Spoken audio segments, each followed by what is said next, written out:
할렐루야. 오늘 이 아침에도 우리 하나님의 놀라운 은혜가 여러분 안에 충만하기를 간절히 기원합니다. 많이 춥습니다. 갑자기 추워서 온몸이 웅크러드는데 우리 또 오늘 예배를 통하여서 다시 한번 우리의 영이 뜨거워지는 그런 역사가 있기를 간절히 기원합니다. 대형마트에서 파는 소고기의 두께가 두꺼워졌다고 합니다. 보통 한국 사람들이 먹는 고기는 1cm 미만 구이용 고기, 국거리용 고기, 그래서 이마트 같은 경우에는 보통 0.6cm 되는 고기를 판매한다고 합니다. 그래서 모든 이 고기 판매대 진열대 0.6cm의 고기들이 대부분을 진열대를 차지하고 있는데, 최근 들어와서는 고기 두께가 갑자기 두꺼워졌다고 합니다. 3cm 미만, 1.5cm에서 3cm 정도가 스테이크용 고기인데, 이 3cm 미만의 고기들이 점점 늘어났다는 거예요. 2014년도에는 이 스테이크 고기가 전체 진열대의 5%밖에 차지하지 않았다. 그러니까 조금만 갖다 놓았다, 그 얘기죠. 그런데 2017년도에 들어와서 이 스테이크용 고기가 진열대에서 20%를 차지하게 되었답니다. 그러니까 이 얘기는 뭘 말하는 겁니까? 우리 한국 사람들이 먹는 식습관이 바뀌었다는 거죠. 지금은 일반 구이용 고기나 또 국거리용 고기나 이런 것보다는 스테이크를 훨씬 더 많이 먹기 시작했다 하는 겁니다. 자, 그러면 문제는 뭐 바뀐 것 자체는 좋은데 왜 바뀌었느냐, 이게 중요하잖아요. 왜 바뀌었느냐 하고 사람들이 조사를 해봤더니 혼자 밥 먹는 사람의 숫자가 늘어났다는 거죠. 그리고 바빠지는 거죠. 3, 4인 가구여도 모두가 다 직장을 다니고 바빠지다 보니까 우리 한국식 고기는 시간이 많이 걸려요. 그리고 재료가 많이 필요해요. 불고기를 하더라도 재놔야 되고 뭐 이런 과정들이 굉장히 복잡하죠. 그러니까 쉽게 먹을 수가 없다는 거죠. 그런데 스테이크는 고기만 사와서 소금과 후추만 있으면 최소한의 고기 맛을 즐기며 먹을 수 있다는 거예요. 그래서 혼자 사시는 분들이 그렇게 복잡하게 불고기, 복잡하게 뭐 삼겹살, 신문지 온방 깔아놓고 굽지 않는다는 거죠. 그냥 깔끔하게 스테이크로 끝내준다는 겁니다. 그리고 SNS가 발달하다 보니까 요즘엔 뭐든지 먹으면 다 찍어. 근데 삼겹살 찍는 것보다 스테이크 찍는 게 훨씬 낫다는 거야. 그래서 남에게 보여주기 위해서도 스테이크가 훨씬 낫다는 거죠, 젊은 사람들은.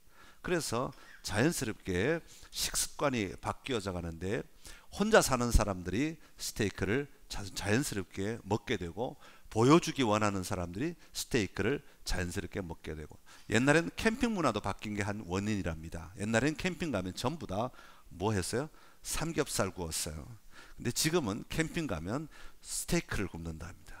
뭐 저는 안 가봐서 잘 모르겠습니다만은 캠핑 문화도 바뀐 게 한 몫을 차지한다고 합니다. 이처럼 여러 가지 요인들이 있지만, 사람들이 한 명, 두 명 식습관이 바뀌어감으로 말미암아 이 사회의, 다시 말해 이마트의 고기 진열의 양이 달라지고 고기의 이런 수입 의존도가 완전히 달라지게 되는, 판도를 바꾸는 결과를 가져오게 된다 하는 것입니다. 여러분, 그렇다면 하나님의 나라는 어떨까요? 여러분, 그리스도인들이 정말 하나님의 방식대로 삶을 유지하면서, 삶의 방식을 유지하면서 그 방식대로 살아가다 보면 이 세상이 하나님의 나라의 방식을 알게 모르게 습득할 수밖에 없고, 그 문화대로 따라갈 수밖에 없는 사회가 되어갈 수 있다는 것을 우리에게 이야기하는 것이죠. 그런데 우리가 하나님의 나라의 방식을 따라가지 아니하고 하나님의 나라의 방식을 사용하지 않고 살아가면 결국은 누구를 따라가느냐면, 일반적으로 확대되어 가고 있는 세상 문화 방식을 우리마저도 따라가는 삶을 살아갈 수밖에 없다는 것을 이야기하고 있는 겁니다. 여러분, 우리가 작은 숫자이지만 한 명, 두 명 하나님의 나라의 방식, 다시 말해 우리의 삶의 문화나 습관들이 바뀌어 갈 때 세상의 가치들이 바뀌어지게 된다는 것이죠. 여러분, 하나님은 이 땅이 하나님의 나라로 변화되기를 원하십니다. 믿으십니까? 여러분, 이 땅이 하나님의 나라의 사고방식과 하나님의 나라의 습관으로 하나님의 나라의 원리대로 이 땅이 운영되기를 원하십니다. 그래서 하나님은 우리에게 복을 주시는 겁니다. 여러분, 복 주시는 이유는 네 방식대로 네가 잘 살도록 하기 위해서 하나님의 복 주시는 게 아니라, 복을 주시는 근본적인 이유는 너로 말미암아, 내가 너에게 복을 줌으로 말미암아 네 삶이 변화되기를 원한다, 그렇게 말씀하시는 거죠. 여러분, 성경은 복잡하지 않다고 자주 말씀을 드리는데, 성경은 단 하나의 이야기를 우리에게 계속 전해주고 있습니다. 이 하나의 이야기를 네 단계로 좀 나누어 볼 수 있는데, 첫 번째 단계는 뭐냐면 하나님이 천지 만물을 창조하셨다는 겁니다. 하나님이 창조하셨다 이야기는 하나님이 만드셨다는 게, 만들었다는 것에 초점도 있지만, 모든 만물은 누구에 의해서 시작되었다고요? 하나님에 의해서. 다시 말하면 이 모든 만물의 주권자는 하나님이시다라는 의미가 담겨져 있는 겁니다. 하나님이 만드셨고, 하나님이 의도하셨고, 하나님이 직접 이끌어가고 계시고, 하나님이 통치자이시다, 하나님이 주권자이다 라는 의미를 가지고 있는 거예요. 그래서 하나님이 천지 만물을 지으셨다 이 얘기는 하나님이 진정한 우리의 삶의 주권자이십니다, 통치자이십니다, 왕이십니다 라는 고백을 하게 되는 거죠. 그런데 두 번째, 인간이 그런 하나님을 거역함으로 말미암아 타락하게 되었죠. 거역하는 것이, 하나님을 거역하는 것이 죄고, 이 죄로 말미암아 인간은 하나님을 떠난 삶을 살아갈 수밖에 없게 되었다는 것이죠. 이 삶은 타락의 삶이고, 이 삶은 하나님이 없음으로 말미암아 자기중심적인 삶이고, 이 삶은 인본주의적 삶을 얘기하는 거예요. 사람이 중심이다, 이 얘기가 바로 이 하나님을 떠난 인간이 가장 많이 외치는 이야기가 사람 중심의 삶, 이런 이야기들을 하는 거죠. 그 다음에 이런 우리들을 향하여 하나님은 긍휼히 여기시고 불쌍히 여기셔서 우리를 구원하시기 위해 예수 그리스도를 이 땅에 보내주셨다는 거예요. 예수 그리스도로 말미암아 우리가 다시 하나님의 천지 만물을 지으신 그 하나님 앞에 돌아갈 수 있는 길이 열려지게 되었다. 이 죄의 문제를 회복하는, 해결하는 길이 열려지게 되었다는 것을 세 번째로 이야기하고 있습니다. 그리고 마지막으로 하나님의 궁극적인 목적은 뭐겠습니까? 하나님의 궁극적인 목적은 다시 원래 처음으로 돌아가서 하나님이 천지 만물을 지으셨다, 이 개념이 회복되기를 원하시는 거예요. 그래서 완전한 회복이 이루어지는 것을 꿈꾸는 것이죠. 그래서 요한계시록 21장 22장에는 하나님이 완전히 다시 통치하심으로 말미암아 온전한 회복이 이루어지는 것, 다시 말하면 에덴 동산이 다시 회복되는 것을, 돌아가는 것이 아니라 예전에 있었던, 원래 보여주셨던 에덴 동산의 회복이 마지막 때에 다시 임하게 되는 것을 이야기합니다. 그래서 하나님의 통치가 완전히 회복되는 것을 가리켜서 성경은 뭐라고 말하냐면 복이라고 이야기하는 겁니다. 하나님이 나의 삶을 다스리시고, 하나님이 나의 주권자가 되시고, 하나님의 방식으로 하나님의 완전함이, 하나님이 보시기에 좋았더라, 이게 회복되는 게 바로 복이라고 하는 것이죠. 그래서 하나님은 우리를 지으셨을 때, 우리를 지으신 궁극적인 목적은 바로 그 복을 주심으로 말미암아 그 복을 누리도록 하시기 위해 하나님은 천지 만물을 지으셨다고 성경은 기록하고 있습니다. 창세기 1장 28절의 말씀인데 같이 읽겠습니다. 시작.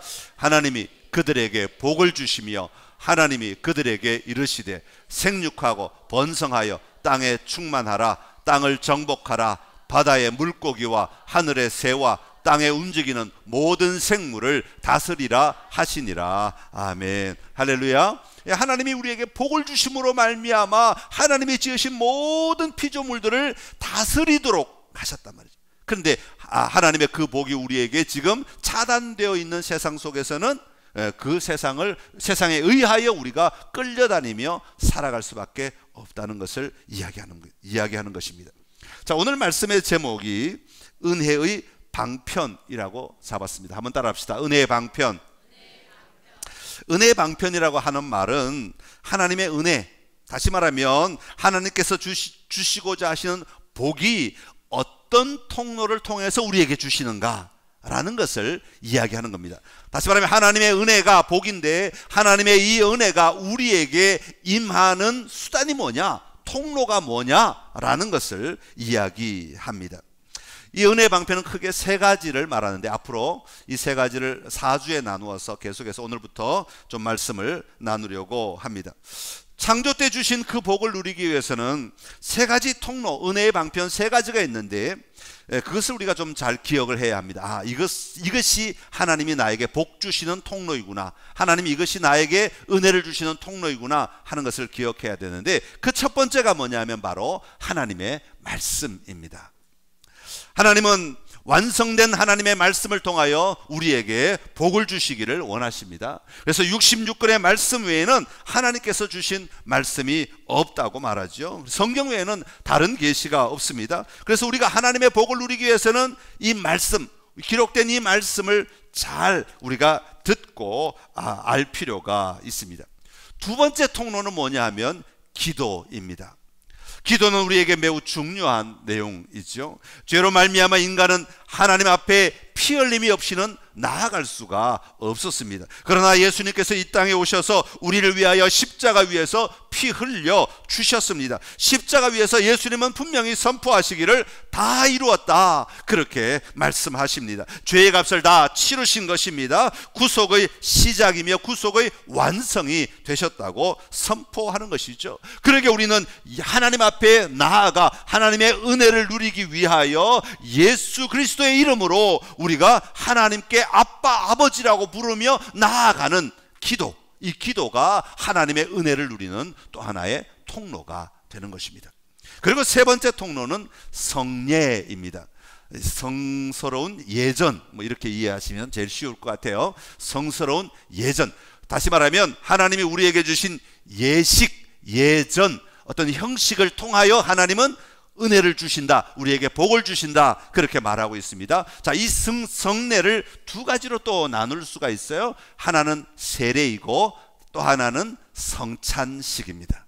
그래서 우리가 세례를 베푸는 것, 이것은 그저 형식적으로 하는 것이 아니고 그냥 물만 그냥 머리에 찍는 상징적인 그런 의미만 가지는 것이 아니라 굉장히 중요한 하나님의 은혜의 통로가 되는 것이고, 그 다음에 우리가 매주 하지는 못하지만 가끔 하는 성찬 예식을 통하여서 하나님의 은혜의 통로가 되는 것이죠.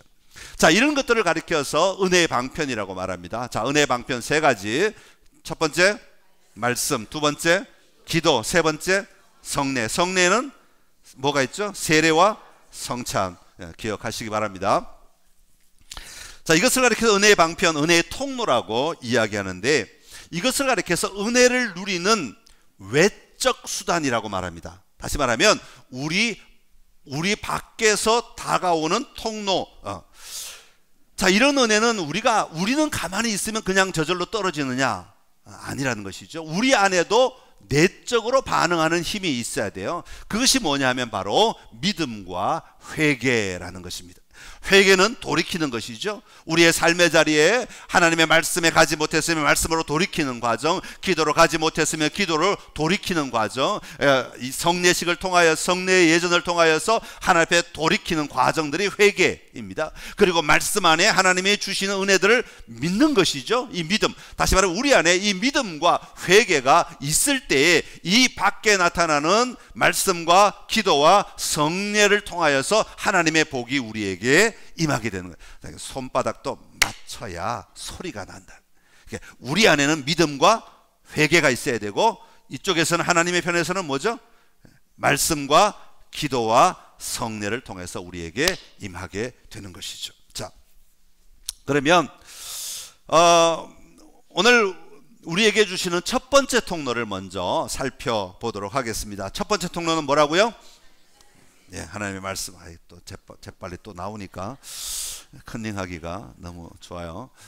첫 번째 통로는 하나님의 말씀입니다. 자, 이 말씀은 은혜 방편 가운데서도, 은혜 방편 세 가지 가운데서도 가장 기본이 되는 겁니다. 다시 말하면 이 말씀은 말씀 자체로도 굉장히 중요한 통로이지만, 이 말씀은 다른 통로의 기반이 되는 것이기도 합니다. 그러니까 기도를 할 때 우리 마음대로 기도해서 안 되고 뭐 위에 기도를 해야 되겠어요? 말씀 위에. 성례전도 우리 마음대로 예식을 하는 것이 아니라 뭘 위에? 말씀 위에 기반으로 두어야 된다는 것이. 그래서 이 말씀은 단독으로도 굉장히 중요한 요소이지만 모든 은혜 방편에서도 굉장히 중요한 근거가 되는 요소가 되는 겁니다. 그리고 더 나아가 말씀이라고 할 때 우리는 성경을 기반으로 해야 한다, 그렇게 말씀을 드렸습니다. 성경 안에서 그 말씀이 찾아져야 하고 그 말씀이 들려져야 하는 것이죠. 그러니까 성경을 벗어난 말씀을 가지고는 은혜의 수단이라고 말할 수가 없습니다. 그러니까 성경 안에 기록된 말씀들이 은혜의 수단이 되어야 하는 것입니다. 그래서 성경을 잘 해석하거나 성경이 말하고 있는 의식을 통하거나 성경이 훈계하는 것으로 훈계하고 가르치고 양육할 때에 하나님의 은혜가 임하게 되는 거예요. 제가 여러분이 듣기 싫어하는 성경 말씀을 해도 그게 은혜의 통로가 된다는 사실. 우리가 듣고 싶은 말씀만 은혜의 통로가 아니에요. 모든 말씀이 다 하나님의 은혜의 통로가 된다는 거죠. 그렇기 때문에 이 성경은 쓰여진 글자로서만이 아니라 글자 이상의 담겨진 의미가 있다는 겁니다. 오늘 그것을 좀 살펴보려고 합니다. 먼저 우리가 살펴볼 것은 성경은 우리에게 어떤 우리가 알지 못하는 지식을 주는 정도로 그치는 게 아닙니다. 성경을 읽다 보면 이거 내가 몰랐던 거네, 알았네, 그러니까 야 내가 대단해졌다, 이런 정도로 주기 위해서 성경이 기록된 것이 궁극적인 목적이 아니라는 것이죠. 성경이 기록된 이 말씀은, 하나님의 말씀은 우리에게, 그 말씀이 우리에게 임할 때, 은혜의 통로로서 우리에게 임할 때 우리에게 전혀 새로운 세계를 경험하며 살아가게 하는 능력이 임하게 되는 겁니다. 우리가 믿음으로 그 말씀을 받아들이게 되면, 회개함으로 그 말씀을 받아들이게 되면 그 말씀이 우리를 완전히 새롭게 변화시키는 새로운 삶을 가져다 준다 하는 것입니다. 자, 오늘 15절에 보면 이 말씀이 구원에 이르는 지혜가 있다, 그렇게 말합니다. 우리 15절 한번 같이 읽겠습니다. 시작. 또 어려서부터 성경을 알았나니 성경은 능히 너로 하여금 그리스도 예수 안에 있는 믿음으로 말미암아 구원에 이르는 지혜가 있게 하느니라. 아멘. 할렐루야. 여러분, 성경이 이끌고 가는 궁극적인 목적은 예수 안에 있는 믿음으로 말미암아 구원에 이르는 지혜가 있게 하기 위함이다. 또 이게 구원에 이르는 지혜라고 하니까 그냥 무슨 생각, 그렇게 하면 구원에 가는구나, 몰랐던 지식을 아는 정도로 그치는 정도로 생각할 수 있는 어떤 지식이 우리에게 주어진 정도로 생각하지만 그게 아니에요. 여러분, 구원에 이르는 지혜, 우리를 구원 밖에 있다가 구원 안으로 들어오게 만드는 것, 이거는요, 이게 쉬운 일입니까? 이게 우리 인간 스스로 힘으로 가능한 일입니까? 그렇지 않습니다. 우리 인간은 어떤 노력을 해도 구원 밖에 있다가 구원 안으로 들어올 수 있는 힘은 전혀 없다고 말씀드렸습니다. 왜 그렇습니까? 우리는 전적으로 타락하고 부패하고 스스로 구원을 얻기에는 어떤 존재? 무능력한 존재. 최근에 한 설교는 다음에, 내년에 똑같은 시간에 1년 뒤에 한 번 더 하도록 해야 될 것 같아요.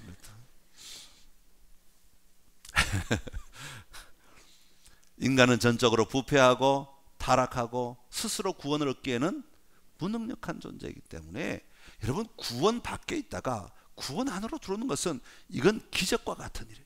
인간이 스스로 만약 들어왔다면 이것은 천지개벽할 일이라, 올 수가 없다. 인간은 스스로 할 수 없다. 그러니까 말씀이 내 안에 임함으로 말미암아 구원 밖에 있다가 구원 안으로 들어오는 지혜가 임하게 된다. 놀라운 삶의 변혁을 일으켜 준다 하는 것입니다. 시편 19편 7절의 말씀입니다. 같이 읽습니다. 여호와의 율법은 완전하여 영혼을 소성시키며 여호와의 증거는 확실하여 우둔한 자를 지혜롭게 하며. 아멘. 할렐루야.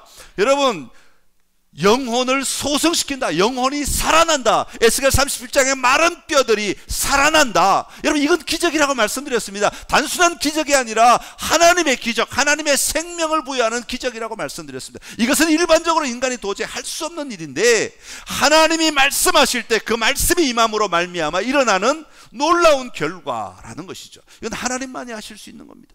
여러분, 오늘 우리에게 말씀이 임하면 우리의 영혼이 살아나는 거예요. 여러분, 세상의 지식으로는 사람들이 점점 더 죽어갈 수밖에 없습니다. 낙심하고 좌절하고 실망하는 삶을 살아갈 수밖에 없지만 하나님의 말씀이 임하면 우리의 영혼이 하나님의 나라로 말미암아 살아나는 역사가 일어나게 되는 것이죠. 이게 기적과 같은 일이에요. 이게 말씀의 능력이라는 것입니다. 단순히 지식 없는 사람이 좀 더 정보를 알고 글자를 알고 내용을 알고 어떤 지식을 좀 더 확보하는 것, 이게 말씀의 능력이 아니라는 것이죠. 하나님을 알지 못하는 자가 하나님을 알게 되는 역사, 이게 성경의 말씀이 주시는 능력이라고 말하고 있는 것입니다. 하나님을 글자로만 아는 것이 아니라 살아계신 하나님을 느끼고 누릴 수 있는 지혜, 이게 쉬우냐 말이죠. 여러분, 하나님을 잘 느끼지 못한, 하나님을 알지 못하는 사람에게 성경에 아무리 하나님이 살아계신다고 강조해도 여러분 하나님을 누릴 수 있겠어요? 그러나 하나님의 말씀이 그 심령 안에 들어갈 때는 그 말씀이 그로 하여금 살아계신 하나님을 보고 느끼고 누릴 수 있도록, 확신할 수 있도록 만들어주는 역사하는 능력이 있다는 것입니다. 그러기에 하나님의 말씀은 단순히 목소리로 들려진 소리나 그 소리를 기록한 글자만을 가리키는 것이 아니라는 사실을 우리는 기억해야 합니다. 그 소리가 들려지고 읽혀졌을 때 나타나는 능력이라는 것이죠. 이 말씀은 단지 글자, 흰 것은 종이요 까만 것은 글자다, 그런 정도의 이야기가 책이 아니라, 이 책은 무슨 책이라고 하면 능력의 책입니다. 능력의 책. 이 책이 읽혀지고 들려졌을 때 우리의 삶을 변화시킬 수 있는, 우리의 인생을 바꿀 수 있는 능력의 책이 바로 성경이라고 하는 것입니다. 예수님을 믿는 믿음으로 들을 때, 예수를 믿는 믿음으로 읽을 때, 이 말씀은 우리 안에서 우리로 하여금 죄의 사슬을 끊고 구원의 기쁨을 누리게 만들어주는 놀라운 생명의 책인 줄로 믿습니다. 이사야 55장 11절의 말씀입니다. 시작. 내 입에서 나가는 말도 이와 같이 헛되이 내게로 되돌아오지 아니하고.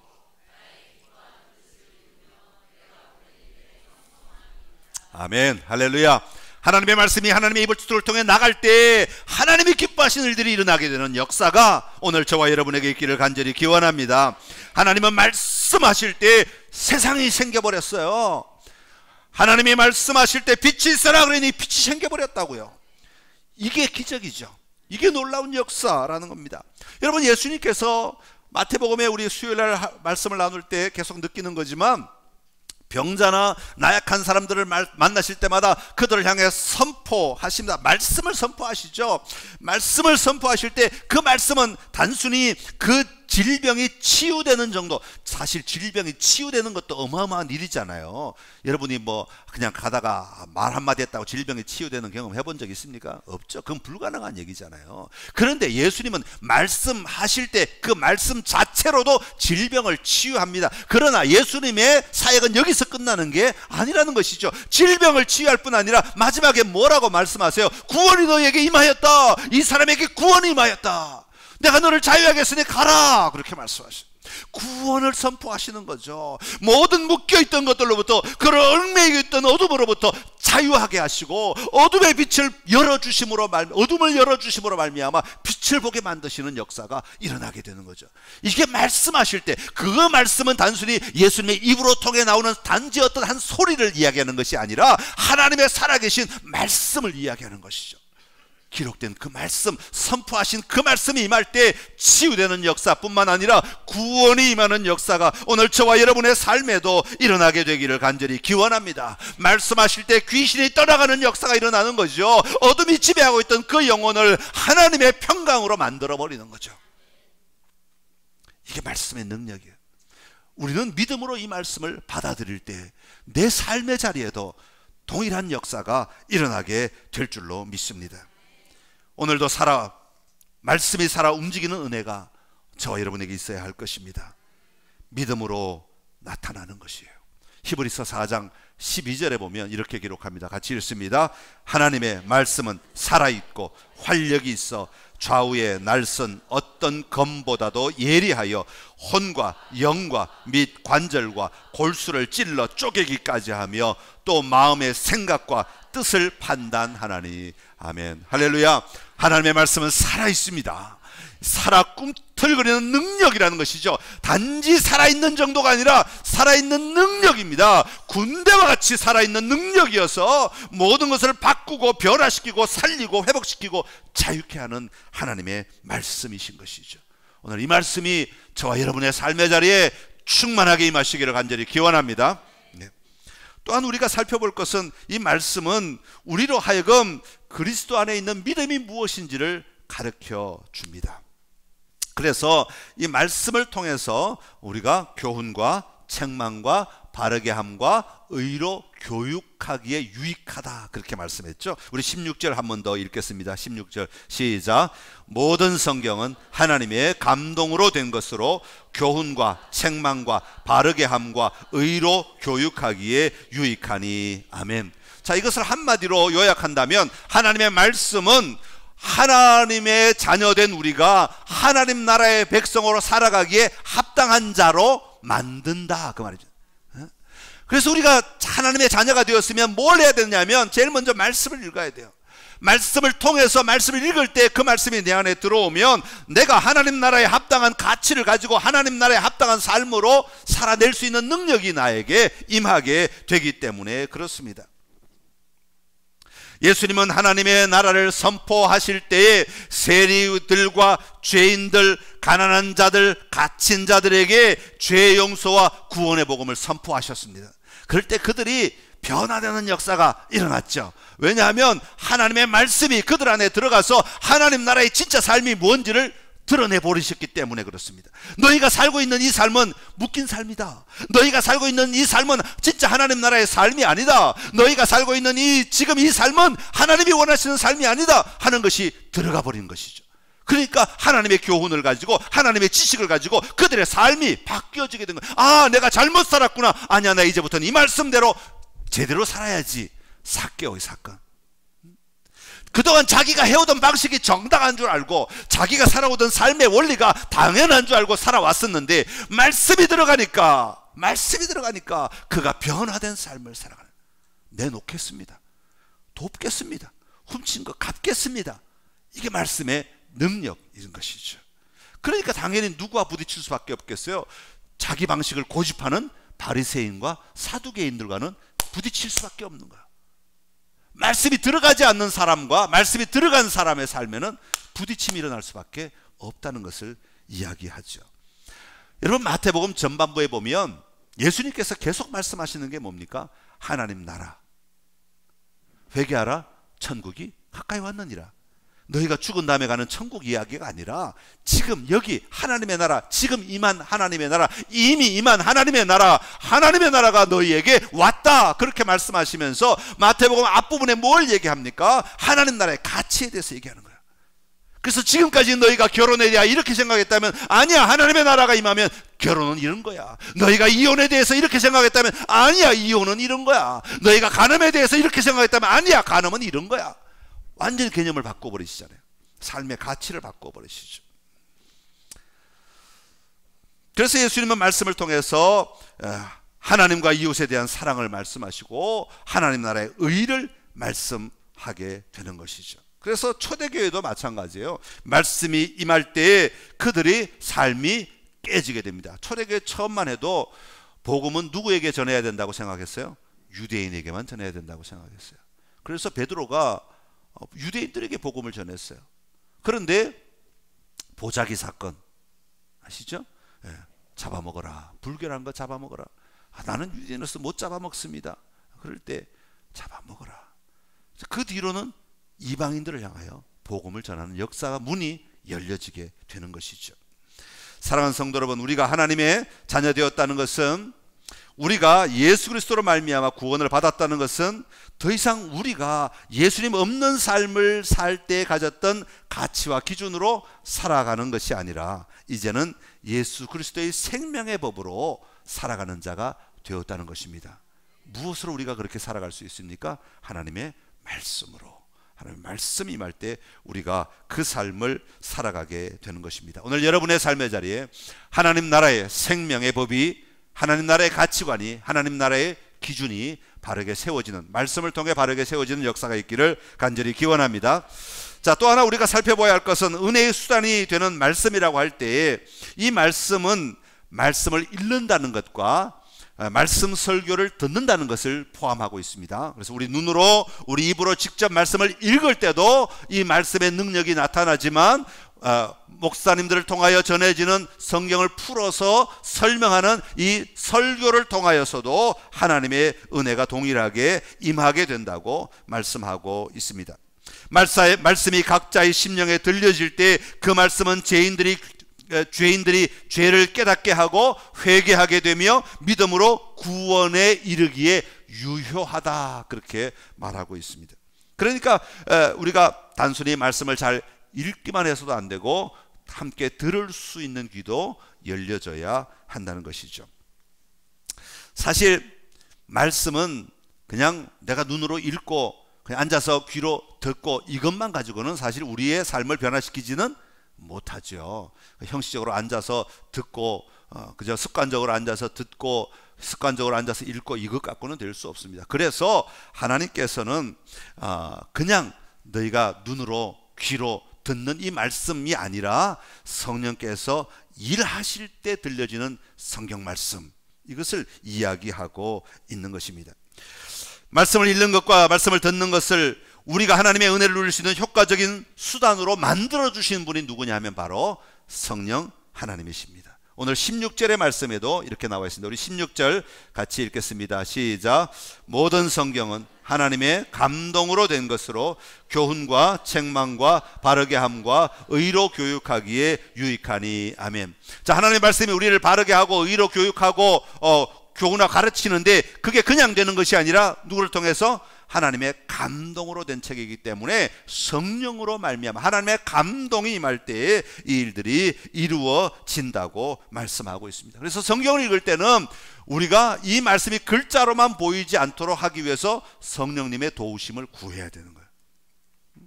그래서 말씀을 읽기 전에 성령 하나님, 내가 이 말씀을 통해서 하나님의 음성을 듣기를 원합니다. 하나님이 나에게 주시는 말씀을 내가 보기를 원합니다 하고 성령님의 도움을 구해야 돼요. 왜냐하면 이 말씀은 쓰여질 때 이미 성령의 감동으로, 하나님의 감동으로 쓰여진 것이기 때문에. 여러분, 성경의 원저자는 하나님이시지만 또 성령이십니다. 그렇죠?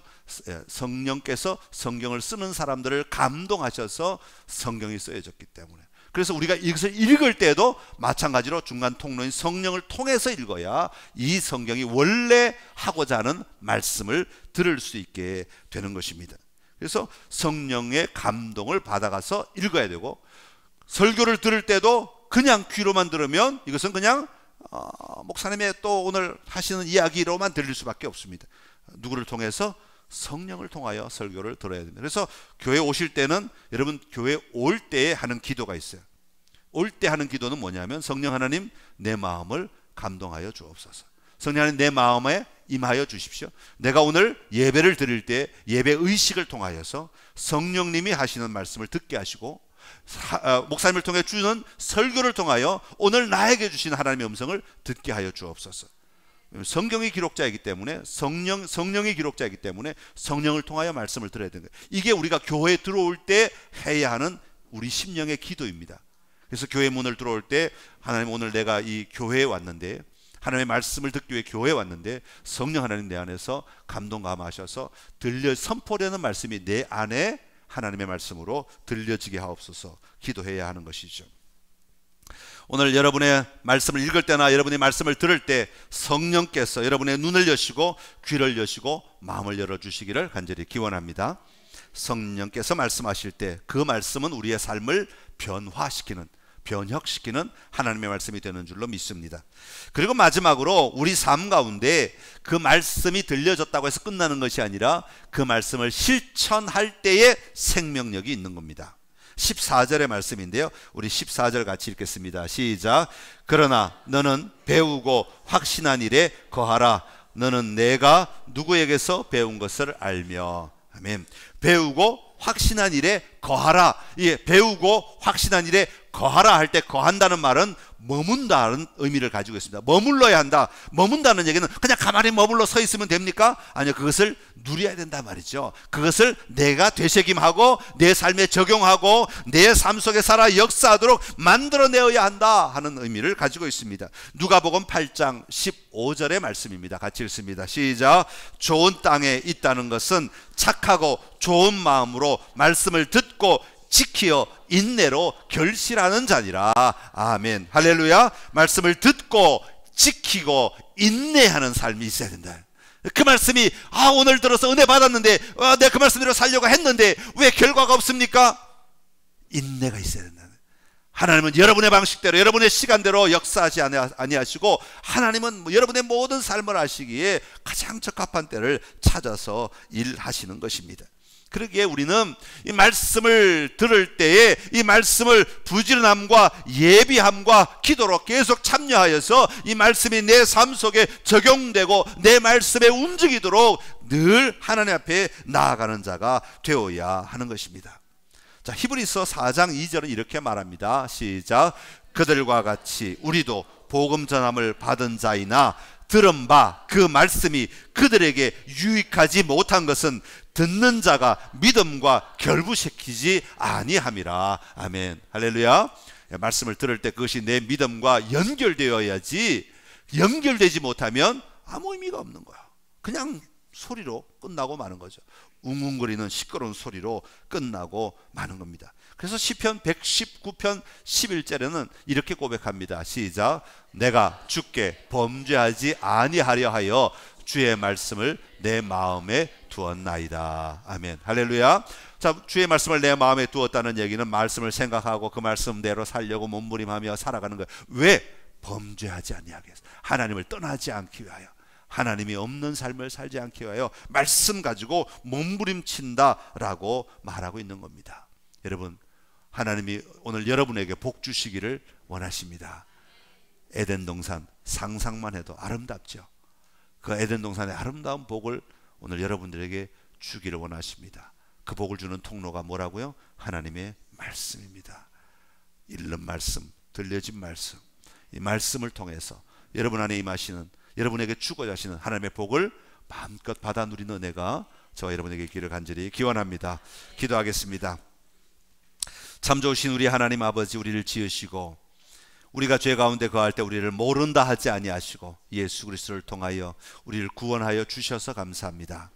구원하신 우리를 그냥 내버려 두지 아니하시고 하나님의 말씀으로 양육하시고 하나님의 말씀으로 이끌어 주시며 하나님의 말씀으로 우리가 가야 할 곳을 보게 하시고 누리게 하셔서 감사합니다. 하나님, 오늘 이 말씀을 통하여 들려진 말씀, 읽혀진 말씀을 통하여 하나님의 복을 누릴 수 있는 은혜가 우리에게 있게 하여 주시옵소서. 하나님이 오늘도 우리에게 부어주시는 그 복을 누리며 살아가게 하여 주옵소서. 다스리라 정복하라 말씀하시는 그 아름다운 삶을 살아낼 수 있는 통로가 바로 하나님의 말씀인 것을 기억하고 이 말씀이 내 안에 임하여 역사할 때에 생명이 회복되고 변화되고 하나님의 온전함을 누리는 놀라운 은혜의 삶을 살아내게 하여 주시옵소서.